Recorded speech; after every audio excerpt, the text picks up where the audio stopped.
Hello everyone and welcome back to the channel. I'm back home from my road trip, back at the desk, ready to bring you guys a brand new episode of my new Comics Haul series. This is episode 70 this week. I've been away for about 3 weeks, and I just want to thank everyone who's tuned into all the videos that I posted while I was away, and all of those comics were still waiting for me at my LCS the whole time. So I've got the last 3 weeks of June, every new comic book day in June except for that first week. I already got those books, I already showed them to you in episode 69, but let's get right into it here. We gotta pull these books out of the bag here. It's actually not too crazy of a haul. I remember last year when I came back from like a 5-week road trip, I had like 39 issues or something. I've gotten better about cutting down my pull list since then. I'm not spending as much, so I have I think 14 single issues, still a hefty haul, a lot to read, and one trade paperback which I'll show at the end.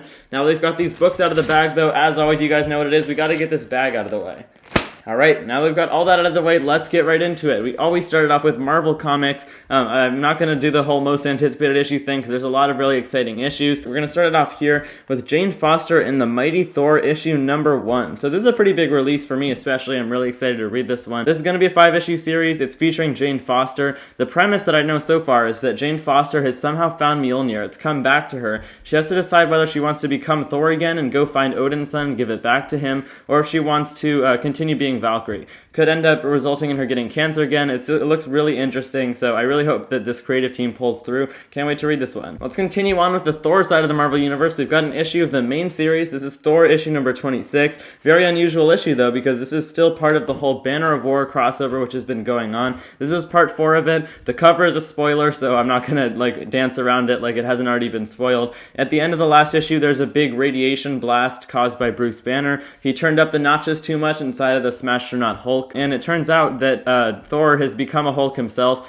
I'm honestly not too excited about that. I think that premise has been used way too many times for different Marvel heroes. This Banner of War crossover though in general has been awesome. Probably just pick up the trade paperback at this point if you haven't gotten into it yet, but yeah, Thor number 26 is also out. Now next up, this is one of my most anticipated issues that was waiting for me back home. I was really sad not to be able to read this on the road. This is a big oversized issue. We've got Fantastic Four number 44. That's a lot of 4s in the title there, and this is actually one of the last issues of Dan Slott's run on FF. It was just announced recently that number 46 is his last issue, so it's got a couple little epilogue ones, but the big deal about this issue and the reason it's oversized is because it's the big conclusion to the Reckoning War, this huge event. It's kind of retconned the beginning of the Watchers, their history, how they used to be these beings that would give special machinery to different alien races. The Reckoning is an alien race that ended up using the machinery in a bad way. They were shut down by the Watchers, but now, thousands of years later, they've broken out of their cage and they're attacking the Marvel Universe. Really recommend Reckoning War. Not enough people are buying this. That's Fantastic Four number 44. Really excited to see what happens with Reckoning War. Alright then, let's move on over to the Spider-Man side of the Marvel Universe. I've got 2 issues of the ongoing Amazing Spider-Man series. I've been liking it okay so far, so here's the cover to issue number 3. Zeb Wells is the brand new writer on this ongoing series. John Romita Jr. has been the artist so far, although there's some guest art coming up in the next few issues. And so far, I think the writing has been okay. I liked issue 2 a lot more than issue 1, to be completely honest. So I'm hoping that 3 and 4 really pick it up. Here's the cover for number 3. We've got this whole premise where there's like a gang war going on between Tombstone. He's becoming more of a villain again because he was more refined, trying to care for his daughter, but now he's filed his teeth again as he did in issue number 2, and he's back to his old ways. He's fighting against the Rose. Peter is caught in the crossfire as always. This is the cover for issue number 4, same creative teams on both of those. So hoping this run gets better. I've actually heard that these newest issues of it are a lot better than that first one was. And of course, Miles Morales is also Spider-Man, right? So we've got an issue of his ongoing series as well that came out while I was away. This is Miles Morales Spider-Man number 39. I still haven't gotten around to reading issue number 38 yet, but that was the big first part of this new Empire of the Spider arc. It looks pretty exciting to me, to be completely honest. Usually I'm not a big fan of these alternate universe story arcs like what's going on in Miles right now. I think Marvel is really overusing the whole multiverse concept right now, and it's just taking away from actual things happening in the main Marvel Universe continuity. In this case, though, we've got Miles's clone brother Selim in this universe that Miles has traveled to in his search for his Uncle Aaron, who was seemingly dead a while back in this Miles series. But his clone brother Selim in this universe won the battle that they had in earlier issues of Miles. Next up, we've actually got a couple of Moon Knight themed issues. That show just wrapped up recently. I thought that was alright. Let me know what you guys thought about the Moon Knight show down in the comment section below. The first one here is just the issue of the ongoing series. One of my favorite books from Marvel and just from all of comics right now. It slowed down a little little bit, admittedly, over the past couple issues. I think that this whole Zodiac arc is honestly not my favorite in general, but I do like the overall format of this series. This is number 12, and this is the big conclusion to the entire first year, I guess you could call it. Moon Knight is probably going to take down Zodiac in this issue, but my favorite issues were the beginning few, when it would just be like a one-shot story with little plot threads that are actually happening throughout the whole series as well. I've talked about it before, but that's Moon Knight number 12, really great so far. Like I said, we got one other Moon Knight issue as well, and this is Moon Knight Black, White, and Blood, issue number 2 of 4. Awesome Ryan Stegman cover there, and this has a few different stories in it. Each of these Black, White, and Blood issues are told in black and white except for the color red, which can really be used for anything. But we've got 3 different stories in this one. One is by Patch Zurcher, who's usually an artist, never seen him write anything, so I'm excited for that one.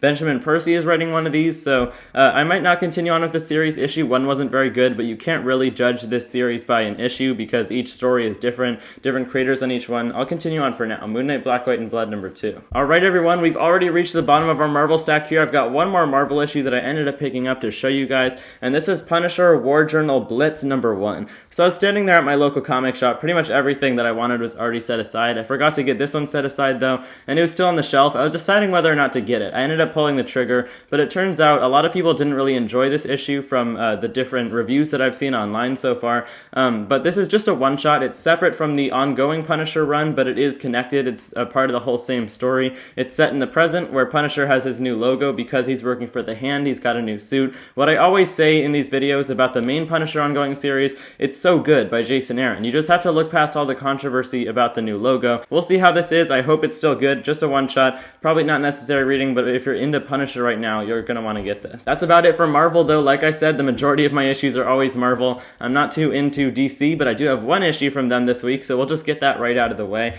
This is Sandman Universe Nightmare Country, issue number 3. So I've been recently getting a little bit into the Sandman universe. I heard so many people saying such good things about this new miniseries. It's far deep into the current Sandman continuity, but it's still a good jumping on point so far for me. A couple things are a little confusing, but James Tynion, the writer, does do a pretty good job of clearing some things up, who these different characters are, what's actually going on. Basically, we have it centered around the Corinthian, who's basically the representation of nightmares in the Dreaming, which is this place where everyone goes when they're asleep, where anything is possible. And we'll see how this ends up being. Sandman Universe Nightmare Country, pretty good so far. I do recommend it. Alright, now that we've got the big 2 out of the way, let's get into the third biggest publisher. I'd probably say they're the third biggest, right? We've got Image Comics. I've got a few different issues from them. I think I have 3 in front of me here, as well as a trade paperback, which I'll show at the very end. One thing I will mention, though, is that I was planning on getting The Passageway, that new original graphic novel. It was like a hardcover by Jeff Lemire and Andrea Sorrentino, part of their new shared horror universe, the Bone Orchard mythos. It said that it was set aside at my comic shop on my pull list. I don't know whether something went wrong. Maybe the copies came in late, so I'm not sure. I'll be trying my best to get my hands on that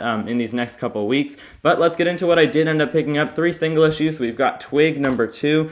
Number 1, a lot of people were hyping that up a lot. It honestly wasn't my favorite thing. I did enjoy it. Like, it was an enjoyable read. I just might have been expecting a little bit more. As you can probably tell by the cover and by the series synopsis and all that, this is kind of a kids-centered thing. It's meant for kids, although I doubt that many kids are getting this because mostly adults read comics these days. But it's about this character, Twig.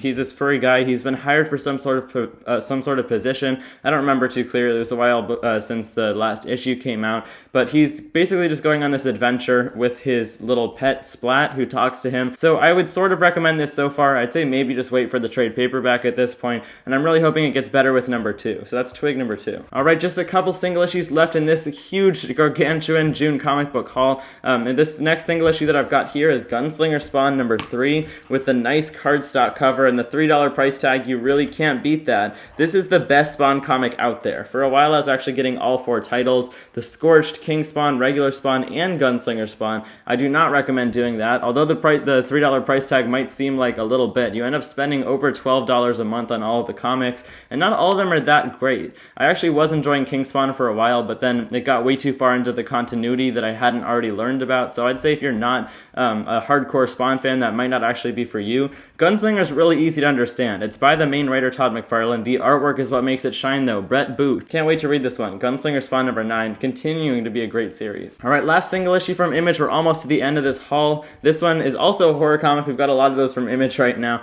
This is A Town Called Terror number 3. So this is another one that I'm still a little bit up on the air about. I think I'm going to give this issue a chance. If I don't really like it, I'll probably drop it after this. But this series has been okay so far. The first issue was probably my favorite. The second one wasn't quite as strong in my opinion. And the third one I hope will pick up again. But we have this town called Terror. This man who used to live there when he was a kid. He was raised there by this like Frankenstein dad that he has, who gets resurrected after every funeral that he has. And there's just all these monsters in this town. It's populated by like 1,000 people or something. Now he's had to come back to the town. He's been called by his brothers and sisters and father, and his mother has somehow been kidnapped by someone. A Town Called Terror number 3. I'll see how this issue is, but I might drop this. We'll see. Alright, like I said, I did get one trade paperback. It's also from Image Comics. This is an Image Skybound collaboration. I won't put it on the stand because I'm worried that it would cripple it, but we have Clementine Book 1. So I wasn't sure whether I would get this, but then they came out with that free comic book day issue that had like a 20-page preview, the first 20 pages of this book, and I really liked that. As you can see, it is a kind of a smaller size as compared to a regular comic book, and this is actually part of this new Skybound Comet, I think it's called. This is connected to the Walking Dead universe, which is kind of surprising for a YA comic. It might direct like young readers to like the super gnarly, super gory Walking Dead, but this is by Tilly Walden. She is the writer and artist, this cartoonist. I actually noticed something really cool in here. I don't know if this is for all the copies of Clementine, because that would be a lot, but I've got this little sticker on the inside that's signed by Tilly Walden. Let me know if you guys got this book. Did you also get this sticker in here? It might have just been for my shop or something. I really don't know how that works, so that's pretty insane. I'll make sure to keep a safe track of that. Alright then everyone, that was the comic haul for this month, basically, the 3 weeks that I was away. Thank you guys for tuning into the video, and thank you to everyone who watched the Comics on the Road and Top Comic series while I was gone. I'm really happy to be home. I'll be coming back to you guys here at the desk weekly for these new comic hauls. I'll probably continue to do comic book reviews whenever important issues come out, as well as breaking news videos too, and probably some other stuff sprinkled in there along the way. Also, if you did enjoy the video, you can hit that subscribe button down below to show a little bit more support to the channel. Thank you guys, and I'll see you in the next one. Bye guys.